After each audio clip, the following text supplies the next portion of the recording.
የተዋወቅናቸው ሰዎች በፍቅራችን እንዲወድቁ የማድረግ ሚስጥር። ቁጥር 1 የመጀመሪያው ግንኙነት። ብዙ ጊዜ ሰዎች እናንተን እንደሚወዷችሁ ከመወሰናቸው በፊት አእምሯቸው በቅድሚያ ለነሱ የምትገቡ ሰዎች መሆናችሁን ማመን አለበት። ይህንን ለማድረግም የመጀመሪያው አቀራረባችሁ እጅጉን ወሳኝ እንደሆነ እወቁ።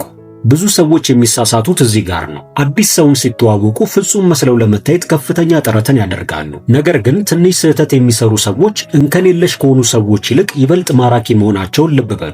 ስለሆነም አንድ ሰው በእናንተ ፍቅር እንዲወድቅ የምትፈልጉ ከሆነ በቅድሚያ ተጋላጭነታችሁን መቆጣጠር መቻል ይኖርባችኋል። ማለትም መጨነቅን አቆማችሁ ዘናና ቀለል ባለ ስሜት ቀረቧቸው። በአንጻሩ የጭንቀት ስሜት የሚሰማችሁ ከሆነ ማለትም እጃችሁን የምታጣመው፣ ስልካችሁን ቶሎ ቶሎ የምትመለከቱ እንዲሁም አይናቸውን በድፍረት መመልከት የምትፈሩ ከሆነ ይሄ በእነሱ አእምሮ ውስጥ የሆነ ነገር እየደበቃችሁ አሊያም ደግሞ ለነሱ ፍላጎት እንደሌላችሁ ብቻ ነው የሚያሳየው። ቁጥር 2 ድርጊቶቻቸውን አስተውሉ። አንድ ሰው የእውነት በፍቅራችሁ እንዲወድቅ የምትፈልጉ ከሆነ ሚስጥሩ ይሆንላችሁ። ሙሉ ለሙሉ እነሱ የሚፈልጉትን ሁሉ አትሁኑ። ነገር ግን ያ ማንነት ውስጣችሁ እንዳለ በተወሰነ መልኩም ቢሆን አሳዩአቸው። ለምሳሌ በዝግታና በለስላሳ ድምፅ የሚናገሩ ከሆነ እናንተም ድምፃችሁን ዝቅ በማድረግ ከነሱ ጋር እንዲመጣጠን አድርጉ። በሚያወሩበት ወቅትም እጃቸውን በብዛት የሚጠቀሙ ከሆነ እናንተም ይህንኑ ተመሳሳይ ነገር አድርጉ። በዚህ ጊዜ ከነሱ አልፋችሁ በቀጥታ ከነርቭ ስርዓታቸው ጋር መነጋገር ትጀምራላችሁ። በሌላ አነጋገር እኔ እንደናንተ ነኝ እያላችኋቸው ነው። ነገር ግን እዚህ ጋር ማወቅ ያለባችሁ እነሱ የሚያደርጓቸውን ድርጊቶች በሙሉ እየተከተላችሁ በፍጥነት የምታደርጉ ከሆነ እነዚህ ሰዎች እያሾፋችሁባቸው እንደሆነ ነው የሚያስቡት። ስለሆነም ለምሳሌ ወደ ኋላ ደገፍ ብለው እግሮቻቸውን ካጣመሩ እናንተም ይሄንን ከማድረጋችሁ በፊት ውይይቱ ወደ ቀደመ ሁኔታ እስኪመለስ ድረስ ለተወሰኑ ደቂቃዎች ጠብቁ። ይህም ነገሩን ልብ እንዳይሉት ያደርጋል። ቁጥር 3 ሚስጥራዊ ሁኑ። አንድን ሰው ገና ከመተዋወቃችሁ ብዙ ነገርን በአንድ ጊዜ መዘርዘር እንደሌለባችሁ ከዚህ በፊት ተነግሯችኋል። እኔ ግን አንድ ተጨማሪ ነገርን ብቻ ልጠቁማችሁ። እሱም የተለመዱ ነገሮችን ማውራትን አስወግዱ።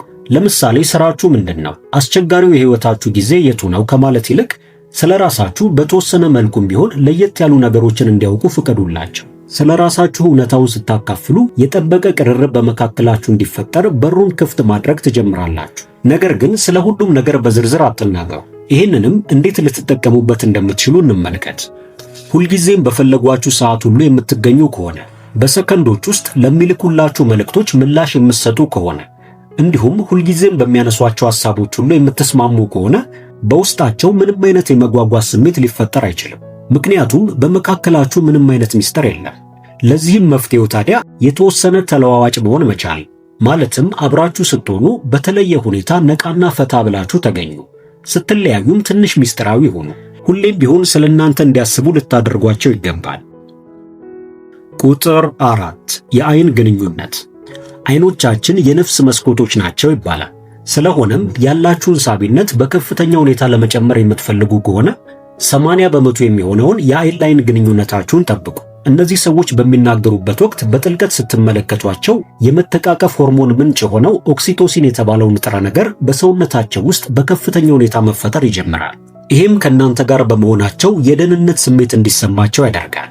ነገር ግን በአንጻሩ እነሱ በሚናገሩበት ወቅት ወደ ተለያዩ አቅጣጫዎች መመልከት የምታበዙ ከሆነ የተደበቀ ነገር በውስጣችሁ እንዳለ እንዲገምቱ ታደርጋላችሁ። ሌላው ማወቅ ያለባችሁ ነገር ደግሞ ሰዎች በፍቅር መውደቅ የሚጀምሩት ሁሉንም ነገር ለነሱ በሚያደርጉላቸው ሰዎች ሳይሆን እንደ ጀግና እንዲሰማቸው በሚያደርጓቸው ሰዎች ብቻ ነው።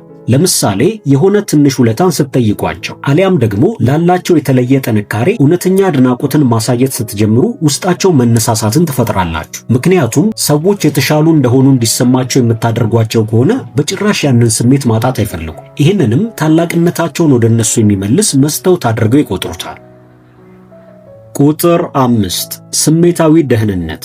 አንድ ሰው ሐሳቦቻችሁ፣ ስኬትና ሽንፈቶቻችሁን በሙሉ ያለምንም ማንገራገር አብሯችሁ መካፈል ሲችል ቀስ በቀስ የስነ ልቦና ሱስን ውስጣችሁ መፍጠር ይጀምራል። ሰዎችም ይህንን በምታደርጉላቸው ወቅት ከባድ ሸክምን እንዳቀለላችሁላቸው መቁጠር ይጀምራል። ይህም ታዲያ ከመልክ፣ ከገንዘብ አሊያም ደግሞ ካላችሁ ዕውቀት በላይ ሰዎችን ሊማርክ የሚችል ድብቅ መሳሪያ እንደሆነ ልብ በሉ። ከእናንተ ጋር ሲሆኑ ደህንነት እንዲሰማቸው ማድረግ መቻል ልታሳኩት የሚገባችሁ ከፍተኛ የሆነ ድል። ነገር ግን ብዙዎቻችን በፍቅር ግንኙነት ውስጥ ምን ያህል ነፃ እንደሆንን ለማሳየት የተለያዩ ጥረቶችን እናደርጋለን። ይሄ በጣም ጥሩ ነው። ነገር ግን ሌላኛውም ሰው ጀግናችን እንዲሆን ቦታ መስጠትን ብዙ ጊዜ እንረሳለን። ስለሆነም ሁሉንም ነገር እናንተ ብቻ ለማድረግ መሞከራችሁን አሁኑኑ አቁሙ። የእነሱን ልዩ የሆኑ ችሎታዎችን ለማወቅም የተወሰነ ጥረትን አድርጉ። አንዳንድ ነገሮችን ሲያደርጉላችሁም አመሰግናለሁ ማለትን ልመዱ። ይህም ታዲያ ነገሮች ላይ ያላችሁን አመለካከት ከፍ አድርጌ ያየዋለሁ የሚል መልእክትን ያስተላልፋል። ምክንያቱም ብዙ ጊዜ ሰዎች ለአንድ ሰው እንክብካቤ መስጠት እንደሚችሉ ሲሰማቸው በዛ ሰው ፍቅር የመውደቅ ዕድላቸው ከፍተኛ ነው። ይህንን ለማድረግም ለምሳሌ ለሁሉም ሰው የማትናገሩትን ፍርሃት ወይንም ደግሞ የልጅነት ምኞቶቻችሁን አጋሯቸው። በዚህ ጊዜ ይህንን ደስታ መፍጠር የእነሱ ኃላፊነት እንደሆነ ማሰብ ይጀምራሉ። ቁጥር 6 እና አመለካከት። ብዙ ሰዎች የሌሎችን ድክመት ለማየት የሚቀድማቸው የለም። እናንተ ግን በአንጻሩ እነሱ እንዳላቸው እንኳን የማያውቁትን ጥንካሬ ፈልጋችሁ ልትጠቁሟቸው ይገባል። ለምሳሌ ይህንን አስጨናቂ ሁኔታ እንዴት እንደተቋቋማችሁ ታስተውያለሁ። በጣም የሚገርምና አስደናቂ መረጋጋት አላችሁ የሚል ቃልም ብቻ ተናገሩ። ከዚች ቅጽበት ጀምሮ የበለጠ ያንን ማንነታቸውን ለማጉላት ጥረት ማድረግን ሲጀምሩ ትመለከታላችሁ።